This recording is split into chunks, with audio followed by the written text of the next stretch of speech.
Selamat siang sebelumnya, perkenalkan nama saya Dionisius Arifratitis dengan NPM 52104110004, Prodi Informatika, kelas Aplikasi Otomasi Perkantoran 9. Saya di sini akan menjelaskan bagaimana langkah-langkah mengerjakan UTS dan juga penerapannya pada Microsoft Word.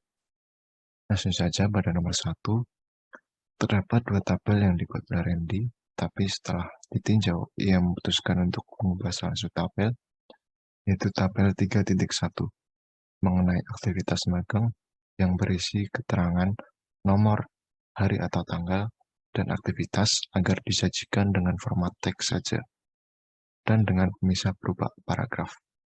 Randy belum menemukan cara agar dapat mengubah tabel tersebut secara otomatis menjadi teks tanpa harus menghapus dan menuliskan kembali. Langsung saja pada tabel 3.1 aktivitas magang. Sebelumnya, pada tabel 3.1 ini, kita select tabelnya dengan cara klik yang ada di atas kiri. Selanjutnya kita masuk ke layout, dan juga pada tab data, kita pilih convert to text, dan juga separate text width, kita pilih paragraph mark. Kita OK. Dan hasilnya akan seperti ini. Selanjutnya, kendala berikutnya pada tabel 3.2 mengenai rincian responden penelitian berdasarkan tingkat pendidikan yang berisi keterangan pendidikan terakhir, frekuensi atau jumlah, dan juga presentasi. Jadi menginginkan agar lebar setiap kolom pada tabel tersebut dapat menyesuaikan teks yang ada di dalamnya. Sebelumnya, bentuk tabel 3.2 ini memiliki lebar dan kolom yang sama, yaitu 4 cm. Randy tidak mengetahui cara mengubah format tabel tersebut. Nah, pada tabel 3.2 ini, sebelumnya kolomnya ini lebarnya 4 cm, bisa dilihat pada penggaris yang ada di atas ini, lebarnya 4 cm. Nah, selanjutnya, langkah-langkah untuk mengubahnya, yaitu kita select dulu pada tabelnya, kita masuk pada tab layout, setelah itu pada cell size, kita pilih auto fit, dan juga pilih auto fit contents. Nah, maka hasilnya akan seperti ini. Selanjutnya, pada nomor 3, saat Randy meninjau kembali di bab 3 dengan judul pembahasan, berisi uraian mengenai aktivitas magang, landasan teori, hasil penelitian, dan pembahasan, serta evaluasi, yang mengorganisir dengan baik pembahasan pada yang ada di bab 3, sehingga judul bab dan uraiannya belum muncul di navigasi dokumen, serta belum diberikan penomoran untuk judul dan subjudul. Ketentuannya untuk judul bab ditulis dengan menggunakan huruf kapital dan diletakkan di tengah dan cetak tebal. Nah, untuk judul subbabnya diberi nomor urut yang terletak pada sisi kiri margin dan dicetak tebal. Sistematika penomorannya yaitu A1, A1, ada kurungnya, dan A ada kurungnya. Randy tidak mengetahui cara untuk mengorganisir bagian pembahasan tersebut. Nah, langsung saja. Pada bab 3, kita disuruh mengubah judul ini dengan cara masuk pada menu home, lalu ke style. Nah, kita membuat heading, yaitu yang title. Kita modify dulu. Selanjutnya, pada soal tadi kita disuruh untuk membuat teks menjadi tebal dan juga diarahkan pada sisi tengah. Nah, karena teks saya sudah menggunakan huruf kapital, maka kita tidak perlu mengubahnya kembali. Terus, jika sudah disetting, kita pilih OK. Dan lalu kita pilih yang tadi, title. Maka akan berubah Nah, selanjutnya pada subbab yang ada di sini, kita ganti masuk pada menu home, kita pada tab style, kita pilih heading 1,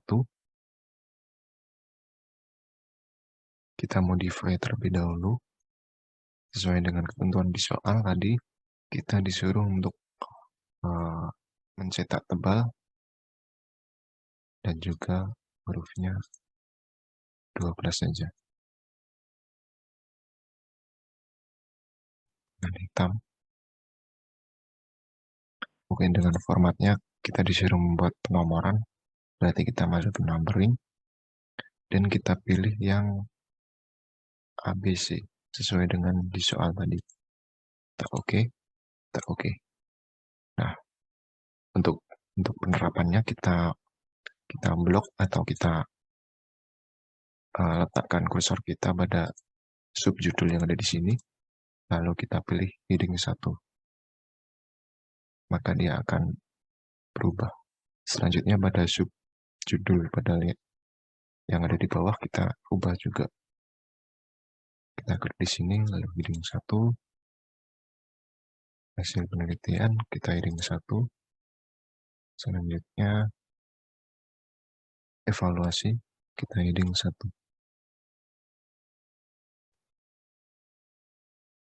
Nah, karena di dalam subjudul ada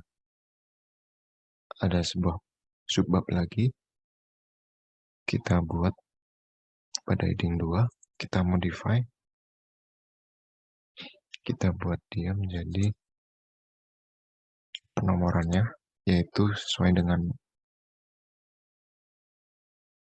perintah soal, yaitu menggunakan 1.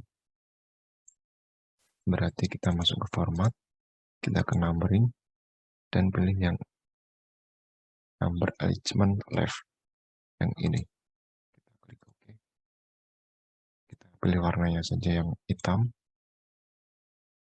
pilih fontnya bebas, saya pilih Times New Roman, kita OK, heading 2 tadi, lalu kita pilih ke analisis, kita letakkan kursornya di sini, pilih heading 2. Nah, maka dia akan berhasil dan membuat heading. Nah, selanjutnya terdapat lagi sebuah subjudul di dalam sini. Pengaplikasiannya yaitu kita pilih heading 3, kita modify lagi, kita pilih format numberingnya pada soal yaitu menggunakan huruf kecil A, yaitu yang ini. Kita pilih OK, dan kita pilih warnanya bebas, saya pilih black, lalu ini pilih Times New Roman, bebas, kita pilih OK. Nah, pada attention ini kita blok, dan kita pilih heading 3. Nah, maka akan berubah seperti ini. Yang sebelumnya adalah 1, kita pilih menjadi heading 3, akan berubah menjadi A. Kita pilih 2 ini, heading 3, dan juga ini, heading 3, ini, heading 3, sudah. Dan kita coba lihat hasilnya pada menu view. Nah, pada tab show, kita pilih navigation pin. Nah, dia sudah muncul di navigation pin. Jika pilih sini, maka dia akan mengarahkan pada teks yang akan kita tuju. Selanjutnya, di sini ada subjudul lagi. Kita pilih pada menu home, kita style. Kita pilih yang ini. Bisa silang dulu. Pilih yang heading 4, kita modify dengan penomoran, yaitu 1 menggunakan tanda kurung. Kita pilih ke format, kita pilih numbering dengan tanda kurung. Ini kita pilih. hitam, Times New Roman, klik OK, lalu kita arahkan ke sini dan juga pilih heading 4.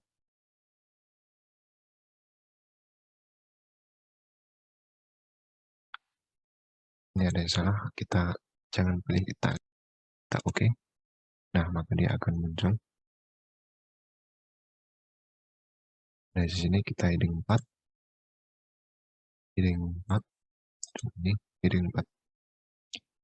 Nah, untuk menggesernya agar dia tidak sejajar dengan ini, kita bisa blok semua saja.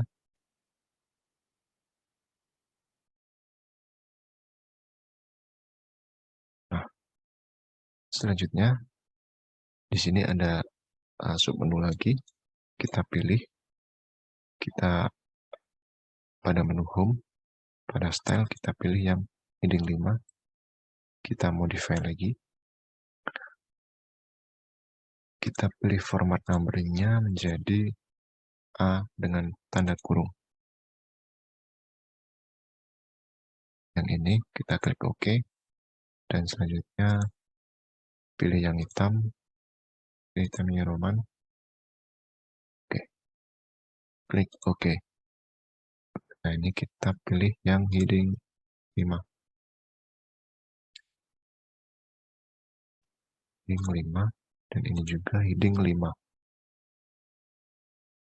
Nah, kita geser. Caranya yaitu, nah, kita geser di sini. Dan kita lihat pada navigation pane. Nah, dia akan terlihat hasilnya yaitu judul dan subjudulnya. Pada bab 3 ini menggunakan title yang ada di sini dengan format center dan juga huruf kapital. Dan juga penomoran pada di sini sudah sesuai dengan di soal, yaitu formatnya A1, A kecil, 1 dalam kurung, A kecil dalam kurung, 1, ini A dulu, 1, lalu A kecil, dan juga 1 dalam kurung, dan juga di sini ABC dengan tanda kurung. Selanjutnya pada nomor 4, Randy mengalami kebingungan dalam membuat daftar isi atas laporan magang tersebut. Selalu tidak tampak rapi hasilnya, padahal daftar isi dapat dibuat secara cepat dan rapi menggunakan fungsi yang terdapat pada Microsoft Word. Dengan catatan ia sudah mengorganisir dengan baik isi dokumennya. Nah, tadi pada nomor 3, kita sudah mengatur dokumen kita dan kita sudah bisa melihatnya pada heading yang ada di sini, navigation pane. Nah, selanjutnya kita membuat daftar isi. Kita buat halaman baru di sini. Pada menu reference, kita pilih table of content dan juga pilih yang automatic table 1. Nah, maka akan hasil yang ada pada navigation pane ini akan muncul pada daftar isi yang ada di sini. Kita bisa rubah di sini, ubah namanya menjadi daftar isi. Jika kita ingin melihat apa yang ada di dalam daftar isi dengan cara klik kontrol dan klik misalnya aktivitas magang, maka kita akan ditujukan pada judul aktivitas magang. Selanjutnya, jika kita pilih landasan teori, maka kita akan diarahkan pada judul landasan teori. Dan selanjutnya, pada soal nomor 2, poin 1, yaitu set line spacing to 1, lines for entire document. Nah, pada nomor 2 ini kita disuruh membuat sebuah laporan sebagai contoh untuk mengerjakan soal yang ada di sini. Saya sudah menyiapkannya, yaitu laporan perjalanan wisata. Pada soal nomor 1 ini, kita itu disuruh untuk mengatur spasi baris menjadi 1,5 dan juga diterapkan pada seluruh dokumen. Yang pertama, kita select dulu pada menu home, kita pilih select yang ada di kanan sini dan juga select all, maka semuanya akan terblok. Lalu kita masuk pada paragraf, tab paragraf di sini. Lalu kita pilih yang namanya line and paragraph spacing. Kita scroll down dan kita pilih 1,5. Nah, maka akan hasilnya menjadi seperti ini. Selanjutnya nomor 2, change the orientation of page 3 to landscape, yaitu artinya mengubah orientasi pada halaman 3 saja menjadi landscape. Langsung kita terapkan. Sebelumnya arahkan kursor pada page 3 di sini. Lalu kita masuk ke layout. Pada menu setup, page setup di sini, pada pojok kanan bawah terdapat tombol, kita klik. Lalu kita pilih landscape dan juga apply to this point forward. Kita pilih OK. Maka pada halaman 3 akan berubah orientasinya menjadi landscape. Nomor 3, at the end of document, change the line spacing of the last 2 paragraph to exactly 14 pt. Artinya yaitu mengubah spasi baris pada 2 paragraf terakhir dan ubahnya menjadi tepat 14 pt. Nah, pada 2 paragraf terakhir di sini kita select dulu, lalu kita masuk pada menu home. Nah, pada tab paragraf di sini di kanan bawah terdapat tombol, kita klik. Pada spacing dan before-nya kita ubah menjadi 14. After-nya diubah menjadi 14. Baru klik OK. Selanjutnya pada paragraf kedua ini kita pilih juga dan ganti 14. Ini diganti 14. Pilih OK. Nah, maka hasilnya akan seperti ini. Selanjutnya pada nomor 4, inspect the document and remove all header, footer, and watermarks that are found. Do not remove other information. Artinya, kita disuruh untuk menginspek dokumen dan kita menghapus semua headers, footer, dan watermarks. Dan juga jangan menghapus informasi yang lainnya. Kita masuk pada file. Nah, kita klik pada info. Pada inspect dokumen atau check for issue, kita klik, pilih inspect dokumen, kita yes. Nah, pada di sini kita disuruh untuk menginspek header, features, dan watermarks. Maka yang lain kita unchecklist.